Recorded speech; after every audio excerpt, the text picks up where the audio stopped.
The live TV, सच सबसे आगे। दोस्तों, 2014 के चुनाव में बीजेपी ने सबसे ज्यादा अगर सहारा लिया है या राजनीति की है तो वो किसानों के नाम पे की है। किसानों को आधार बना के चुनाव लड़ने का काम किया, किसानों के नाम पर जम के राजनीति करी और ऐसा लगता था जैसे किसानों की आमदनी दोगुनी हो जाएगी जब बीजेपी की सरकार आएगी और किसान जो अच्छा खासा जीवन जी रहे थे उनको और अच्छा जीवन मिल जाएगा। लेकिन जब बीजेपी सरकार आई है पिछले 9 सालों में जिस तरह से किसानों के ऊपर ज्यादती हुई है वो आपके सामने है। किसानों को इतिहास में सबसे लंबा समय धरने की ओर बैठना पड़ा और क्या कुछ उनके साथ नहीं किया गया ये भी आपके सामने। दिल्ली गाजियाबाद बॉर्डर के ऊपर तमाम जगह पे जो काम हुआ, लेकिन अब जो हुआ है वो हरियाणा की बीजेपी सरकार का क्रूर चेहरा सामने लाती है और वो ये है कि जो किसान आंदोलन कर रहे थे एमएसपी को लेकर सूरजमुखी के, वो किसानों को जिस तरह से खींचा गया, घसीटा गया लाठीचार्ज के साथ और किसान नेता गुरनाम सिंह चडूनी को जिस तरह से पगड़ी तक उनकी दूर चले गई, पगड़ी तक गिर गई, ऐसे खींच के ले जाया गया कि इतिहास में ऐसी बर्बरता शायद कभी नहीं देखी होगी। इसको अखबार ने लिखा, हिंदुस्तान ने, कि गुरनाम सिंह चडूनी समेत 9 किसान नेता गिरफ्तार, राकेश टिकैत ने दी दिल्ली में आंदोलन की धमकी। राहुल टहलानी ने, पत्रकार हैं, उन्होंने एक फोटो डाला है जिसमें एक 65 साल के बुजुर्ग जो सरदार गुरनाम सिंह चडूनी के नाम से जाने जाते हैं, किसान नेता हैं, बड़े नेता हैं, किसान उनकी बात सुनते हैं और बहुत सारा एक असर डालता है बहुत एक बड़े क्षेत्र में। उनको देखिए किसान किस तरह, किसान नेता को गुरनाम सिंह चडूनी को किस तरह से पुलिस कंधों पर धक्के देते हुए खींचते हुए लेके जा रही है और उनकी पगड़ी वहां पे नहीं है, मतलब पगड़ी भी उनकी फट गई है। राहुल ने लिखा है इसके ऊपर, ये सरदार गुरनाम सिंह चडूनी है, 65 साल की उम्र और देश के बड़े किसान नेता। हमारे देश में किसान नेताओं की कदर होती थी, किसान नेता पीएम तक बनते थे। आज किसानों के साथ हिंसा क्यों? एक सिख की पग इस तरह उछली, आप सोचिए कि पगड़ी तक उनकी उछाल दी गई वहां पर और आज सब खामोश है। जो बीजेपी के अंदर बैठे सिख समाज के नेता हैं वो क्या बोलेंगे इसके ऊपर, वो क्या जवाब देंगे? और हम जो सिख समुदाय से नहीं आते हैं वो भी अच्छे से जानते हैं कि सिख समाज के हमारे भाइयों की जो पगड़ी होती है उसकी क्या अहमियत होती है, उसकी क्या इज्जत होती है, क्या अहमियत होती है और कितना ज्यादा वो अनिवार्य होती है।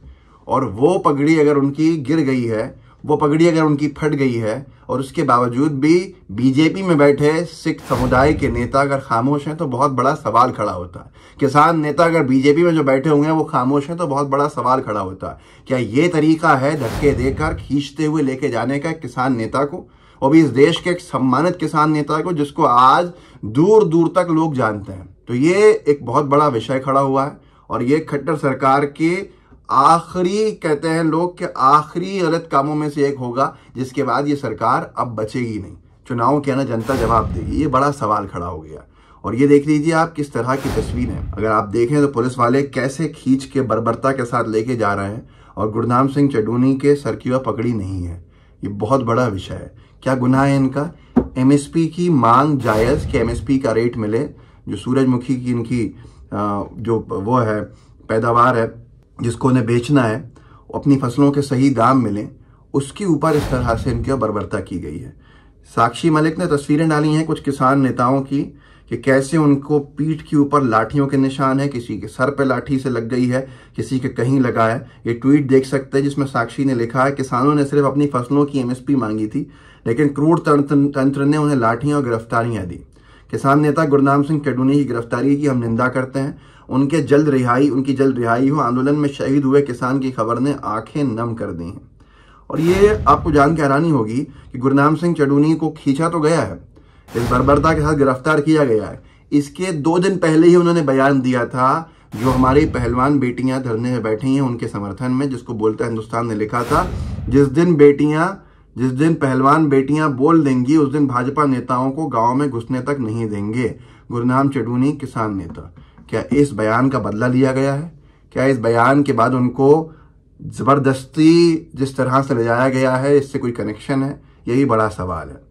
मनदीप पूनिया ने लिखा है, गिरफ्तारी ब्रजभूषण की होनी चाहिए थी लेकिन गिरफ्तार कर लिया गया गुरनाम सिंह चडूनी को। ब्रजभूषण ने 7 महिला पहलवानों का सेक्सुअल हैरेसमेंट किया है लेकिन वो बाहर है। गुरनाम चडूनी ने एमएसपी पर फसल खरीद की मांग की तो वो जेल के अंदर है। ये सारे जायज़ सवाल हैं जो सोशल मीडिया पर लोगों ने पूछे हैं, और ऐसे लोगों ने पूछे हैं जो समझ रखते हैं, जिनकी बात लोग सुनते हैं, जिनकी बात में दम होता है। नरगिस बानो ने लिखा है कि किसान नेता गुरनाम सिंह चडूनी ने महापंचायत में कहा, जैसे ये हमारी बेटियों को घसीट कर ले गए और इनके नेता गांव में आए तो इन्हें घसीट कर गांव से बाहर छोड़कर आए। लेकिन क्या हुआ इसके बाद? गुरनाम सिंह चडूनी को ही पुलिस के द्वारा घसीटवाया गया, खिंचवाया गया, और ऐसा खिंचवाया गया कि उनकी पग ही गिर गई, जो बड़ा सवाल होना चाहिए था, जो बड़ा विषय होना चाहिए था। लेकिन क्योंकि सत्ता में बीजेपी की सरकार है, केंद्र में बीजेपी की सरकार है, हरियाणा में बीजेपी की सरकार है, तो लोग एकदम खामोश हैं। शाहबाद का जो मामला है ये बड़ा मामला है। हरियाणा तक ने इस पर लिखा है गुरनाम लड़ाकू हैं, ये राकेश टिकैत जी ने बयान दिया है। गुरनाम लड़ाकू है, एक गुरनाम गया तो 1000 गुरनाम आएंगे। ये हरियाणा वाले हैं, ये तो 2-4 दिन में उथल पुथल कर देते हैं। शाहबाद में टिकैत का भाषण। राकेश टिकैत जी ने फोन के ऊपर चर्चा भी की हरियाणा तक पे, और हरियाणा तक की ट्विटर हैंडल पर उसको लिखा गया, ये लड़ाई ना गुरनाम की है ना टिकैत की है, ये लड़ाई सारी किसान कौम की है। कल कई जगहों पर किसानों को जेल ले जाया गया, लाठी चार्ज किया।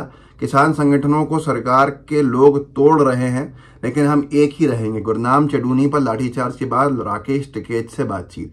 मुझे ऐसा लगता है कि बीजेपी की सरकार ने एक बड़ा किसान आंदोलन खड़े होने के रास्ते खोल दिए हैं।